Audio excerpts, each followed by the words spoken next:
पुढे फोर व्हीलरने जायचा. आणि मला पूर्वी 20 वर्ष जॉब केला आणि बरेचदा असं गाडी स्लिप होणं हे ते चालायचं त्या वयात, ते बरंही झालं लगेच.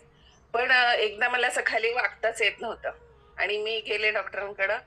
तर त्यांनी सांगितलं की तुम्ही तुमच्या म्हणजे तिसऱ्या आणि चौथ्या मणक्याला थोडंसं गॅप आहे आणि तुम्ही असे झटक्यात शटर उघडायचं नाही आणि झटक्यात खाली ओढायचं नाही किंवा टू व्हीलर जास्त चालवू नका. म्हणजे तेव्हापासून मी टू व्हीलर चालवलीच नाही, कारण चालत जाणं येणं किंवा थोडंसं कुठेतरी म्हणजे माझा कॉन्फिडन्सच लूज झाला होता. आणि त्यामुळे माझं आता फील्ड वर्क कमी होत होतं की घरूनच लोक घ्यायचे किंवा असेल मिस्टर नव्हे तर मग जाणं फोर व्हीलरनी. पण हा महिना मी इतकं चॅलेंज घेऊन केलं की माझा हा महिना कधी सुरू झाला आणि कधी माझा बिझनेस एवढा वाढला मला कळलं पण नाही. आणि मी टू व्हीलर चालवायला लागले. मी स्वतः सगळं घेते आता, स्वतः हे सप्लिमेंट, प्रोटीन पावडर घेते, अकाई सोना घेते, कोलेस्ट्रॉम घेतले, मोरिंगा प्लस घेते, गॅनोडर्मा, म्हणजे अल्टरनेट घेतो आम्ही. हे 3 महिने घेतलं तर ते 3 महिने वगैरे असं घेऊन आमच्या शेजारचे डॉक्टर म्हणले, वहिनी तुम्ही वर्ष झालं आलेच नाही माझ्याकडे. तर म्हटलं अहो सर मला त्रासच काय झाला नाही आणि कधीच मला दुखलं नाही काही नाही, तर मला आता मी हे बिझनेस करते आणि मला खूप चांगला फरक पडलाय. श्वास घ्यायला त्रास व्हायचा, मी ओजस आयु घेतल्या आणि क्रोसिन तर कधी आमच्या आता दिसतच नाही. नाही तर एवढी स्वतः 20 वर्ष मी वाटली, औषधं दिली लोकांना. पण आता आम्ही गिलाय घरात ठेवतो, थोडं काय वाटलं कणकण वगैरे तर प्रत्येकाने ते गिलाय घ्यावं. क्रोसिन तर बादच करावं, म्हणजे नाहीच, आमच्या घरात नसतातच मेडिसिन. पूर्वी आम्हाला काय त्रास झाला तर आम्ही स्वतः घेत नव्हतो, म्हणजे आता फार्मासिस्ट हे सगळं माहिती असतं साईड इफेक्ट म्हणून आम्ही घेत नाही. पण आता इथं ह्या बिझनेस मध्ये आल्यामुळे असं वाटायला लागलं की अरे आपण दुसऱ्याला देत होतो, स्वतः घेत नव्हतो, पण आता आपण स्वतः घ्यावं आणि इतरांना स्वतःहून सांगावं की हे छान आहे, हे घ्या हे घ्या हे घ्या म्हणून. तर खूप छान प्राऊड फील होतंय बिझनेस मध्ये आले. आणि ज्योती मॅडम, एक प्रश्न विचारेल तुम्हाला की तुम्ही ऑलरेडी स्वतः फार्मासिस्ट आहात. आता जनरली लोक सर्दी, डोकं, कफ, हातपाय दुखायला लागले तर मेडिसिन पहिलं डॉक्टर कडनं जाता मेडिकल मध्ये येतात आणि टॅबलेट घेतात.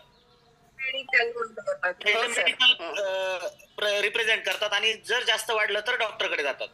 पण ज्या टॅबलेट्स ते आता घेतात किंवा टॅबलेट्स रिकमेंड करतात, या बॉडीसाठी कितपत हार्मफुल आहेत, म्हणजे किती त्रास आहे याचा, तो जर तुम्ही थोडक्यात जर एक्सप्लेन केला तर लोक त्या ज्या टॅबलेट्स वगैरे खातात त्या बंद करून कुठेतरी आयुर्वेदाकडे आणि सनेजकडे टर्न करतील. मला वाटतं तो एक मेसेज तुम्ही दिला पाहिजे की त्या टॅबलेट्स किती घातक आहेत.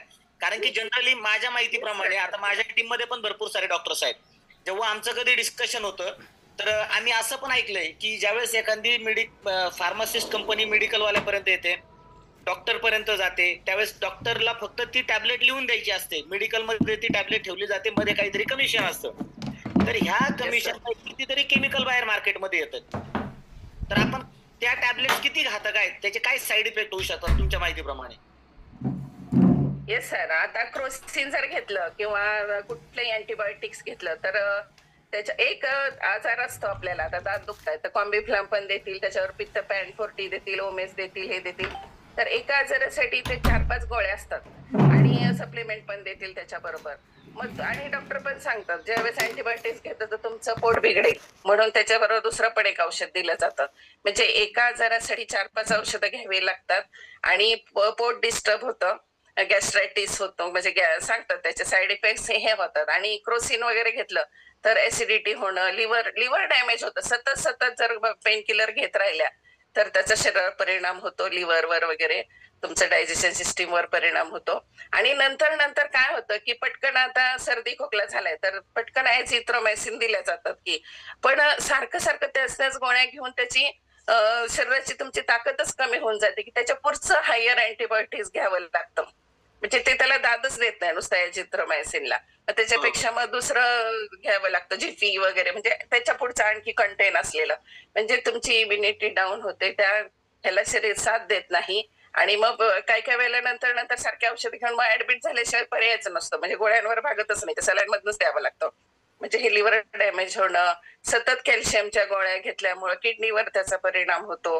म्हणजे हे लक्षात येत नाही लोकांच्या की सुरुवातीला घेऊन घेऊन घेऊन मग आम्हीच सिल्वरला सांगते की तुम्ही काय करता की हे आजार काही लगेच होत नाही, कॅन्सर म्हणा किंवा पिशवीचे, की लेडीज की प्रेग्नन्सी ह्यांना ठेवायचं नसतं किंवा मग ह्या पेन किलर घेतात की प्रायमोल्युटियन वगैरे अशा गोळ्या आहेत की पाळी लांबवण्यासाठी. तर मी माझ्या मेडिकलमध्ये कधीही ही चूक केली नाही की बाई तुझं सण आहे ना, तर असं असं तुझी किती डेट आहे काय आहे. त्यामुळे माझ्याकडे कस्टमर जास्त येत होते, माझं बोलणं खूप असायचं कस्टमरशी. की हे तुम्हाला घातक आहे.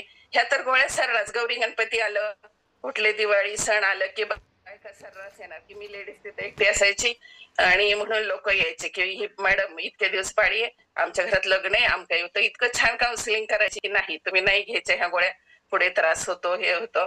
म्हणजे तसंच आता मला सगळ्यांनी इथं तसंच केलं पाहिजे की तुमचं काउन्सिलिंग वर जास्त भर दिला पाहिजे की काय त्रास होतो तुम्हाला, मग हे तुम्ही हे का घेणं गरजेचं आहे. आता सरांनी जसं फार्मसी सांगितलं म्हणून मलाही असं वाटलं की मी काहीतरी बोललं पाहिजे की माझ्या ज्ञानाचा कुणाला तरी उपयोग झाला पाहिजे. तर असं की तुम्ही साईड इफेक्ट होतात, मग हे आपलं मोरिंगा प्लस हे आपलं जातं का शेवग्याच्या शेंगा नाही जात, मग हे घ्या. मग गिलॉय तुमच्या घरातच ठेवा, कंपल्सरी गिलॉय द्यायचं. B12 वर मी जास्त प्रमोशन करते की आपण नॉनव्हेज जास्त खात नाही किंवा खाऊच नाही आता चांगलं नसतं, तर तुम्ही हे B12 घ्या म्हणजे तुमच्या शरीराची कमतरता कमी होईल.